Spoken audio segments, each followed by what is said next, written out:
मित्रांनो, ठरलं तर मग या मालिकेच्या आजच्या भागामध्ये माधवी ताई आपल्या कीर्तनातून सर्वांना सांगत असतात की प्रभू श्रीरामांनी महत्वाची भूमिका बजावली, ते फक्त कुटुंबासाठी, आणि ती महत्वाची भूमिका होती त्यागाची, आणि याच त्यागाच्या भूमिकेची आपल्या समाजाला, कुटुंबाला गरज आहे. राजवैभवाचा, राजगादीचा त्याग केला तो फक्त आणि फक्त कुटुंबासाठी. तेव्हा सर्वजण आता एकमेकांकडे पाहत असतात आणि जय जय राम कृष्ण हरी असं म्हणतात. तेव्हा सायली आता रविराज कडे पाहत असते, कारण आता हे सगळं ऐकून ना रविराजच्या डोळ्यात पाणी आलेलं असतं. त्यानंतर माधवीताई सांगतात की कुटुंबामध्ये सलोखा राहावा म्हणून प्रभू श्रीरामचंद्रांनी वनवास पत्करला. तेव्हा पुन्हा एकदा घरातील सर्वजण एकमेकांकडे पाहतात की प्रभू श्रीरामांनी आपल्या कुटुंबासाठी काय काय केलं. मग सर्वांनाच आपली चूक आता या कीर्तनातून उमगत असते आणि सर्वजण आता एकमेकांकडे पाहत पुन्हा नजर चोरत असतात. तर सायलीला समजत असतं की घरातील सर्वजण सुद्धा आता या सगळ्या गोष्टीचा विचार करत आहेत.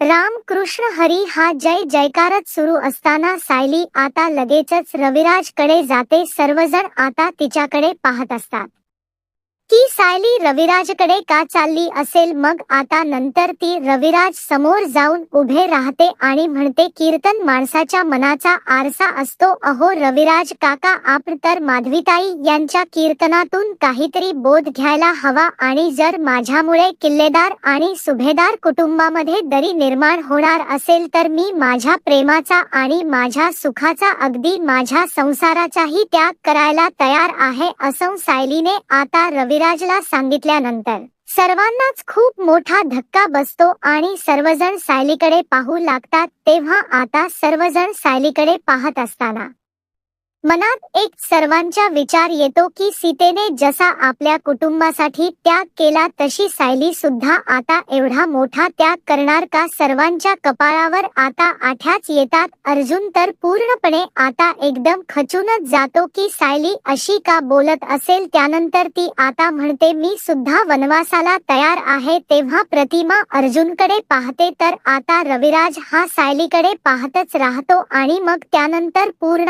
आजींना काहीच कळत नाही, करावं काय. रविराजकडे एका वेगळ्या आशेनेच पाहू लागतात. तेव्हा प्रिया आता खूपच खुश होते आणि मनातच विचार करते, अरे वा, मला तर वाटलं होतं ही सिक्सर मारायला आली, पण हिने तर अगदी स्वतःहूनच विकेट फेकली. तर अर्जुनला काहीच कळत नसतं, आता करावं काय. सायली अशी का वागते याचंच उत्तर त्याला अजून मिळालेलं नसतं, म्हणूनच तो आता लगेचच चैतन्याकडे पाहतो. तेव्हा चैतन्य त्याला शांत करतो. त्यानंतर प्रिया खुश होत नागराजकडे पाहते. इकडे सायली आता रविराजला विचारते, सांगा ना रविराज काका, अहो मी इथून निघून गेल्यानंतर तुम्ही माझ्या घराशी पूर्वीसारखं नातं जोडू शकाल का. तेव्हा कल्पना आणि पूर्णाजी एकमेकींकडे पाहतच राहतात. पुन्हा सायली आता म्हणते, तुमच्या मनात असलेली अडी सर्व दूर करून सुभेदारांशी पुन्हा नव्याने नात जोडाल का तुम्ही रविराज काका, असं सायली आता विचारते. तुम्ही सर्व सुभेदारांना माफ करू शकाल, आणि तसं असेल तर मी आता या क्षणी इथून जायला तयार आहे, असा सायली आता आपला निर्णय सांगते. तेव्हा रविराज तर आता एकदमच शॉक होतो आणि घरातील सर्वजण सुद्धा आणि सगळेजण आता सायलीकडे पाहू लाग. चेहऱ्यावर काळजी असते तर प्रिया मात्र खूपच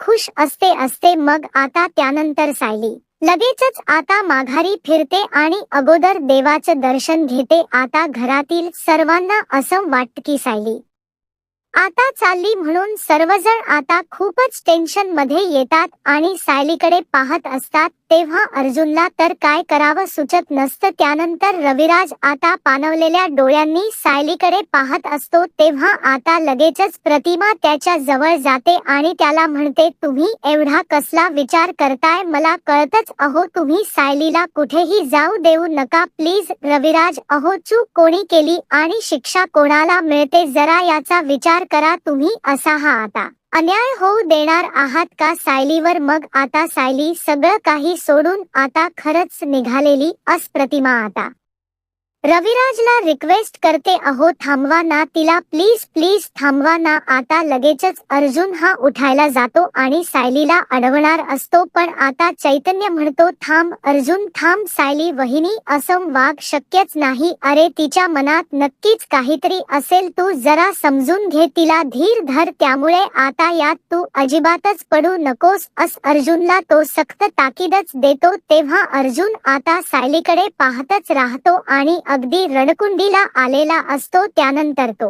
आशेनेच आता रविराजकडे पाहतो, कारण रविराजने थांबवला, हा रुसवा मिटवला तरच सायली थांबेल, अन्यथा नाही.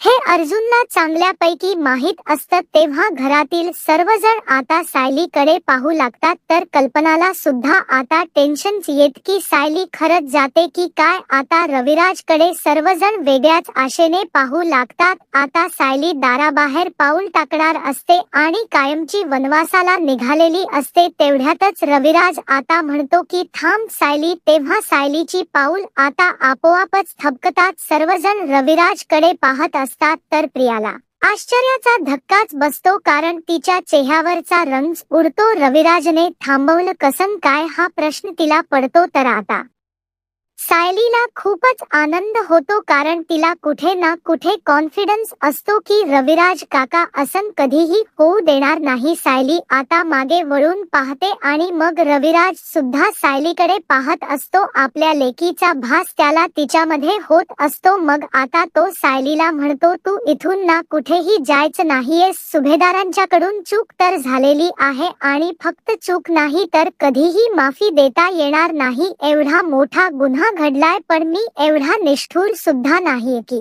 त्यामुळे कुणाचा संसार सुद्धा मोडेल. मग आता लगेचच तो म्हणतो, तुला कोणताही त्याग करण्याची गरज नाहीये. तेव्हा सायलीचे डोळे आता आनंदाने भरून येतात. मग आता ती पुढे येते आणि तुमची माफी मिळवण्यासाठी मी कोणताही त्याग करायला तयार आहे रविराज काका असं घरातील सर्वांसमोर ती सांगते. पण आता या दोन घरांमधलं अंतर मलाच असह्य होते. अहो तुमचं नाव घरात निघता क्षणी पूर्ण आजींच्या डोळ्यामध्ये पाणी येतं आणि ते पाणी मी कसं बघायचं सांगा ना रविराज काका. तुम्हीच अहो, तुम्हाला कोथिंबीर वडी आवडते म्हणून परवा बाबांनी घास काढून ठेवला होता आणि त्याची ही किंमत कुठल्या हिरा मोत्यांनी करायची रविराज काका. अहो तुमच्या कपाळावर उठलेली एक एक अठी ही माझ्या पाठीवर उमटलेल्या एक एक आसुड्यासारखी वाटते मला. आता मला हे सहन नाही होते असं ती अगदी मनापासून सर्वांना सांगत असते. अहो सुभेदारांच्या घराला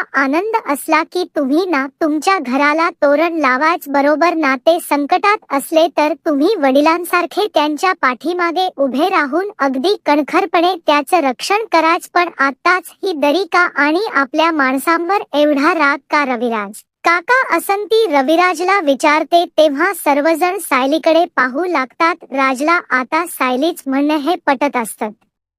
यानंतर नागराज आता लगेचच प्रियाला विचारतो, काय इकडे ही सिक्सरवर सिक्सर मारते आणि तू काय नुसती ऑडियन्स मध्ये बसून टाळ्या वाजवणार आहे का? आता अगं जरा बापाला बाटलीत उतरव, बाटलीत असं म्हणून नागराज आता तिला लगेचच क्लू देतो. तेव्हा प्रिया सुद्धा हात जोडून म्हणते, बाबा तुम्ही माझ्यावर चिडलात ना, मला सुद्धा अहो रात्र झोप येत नाही. प्लीज बाबा, मला ना तुमच्याशिवाय नाही करमत हो, प्लीज मला माफ करा ना बाबा, अशी ती आता रिक्वेस्ट करते. तेव्हा सर्वजण एकमेकांकडे पाहत असतात.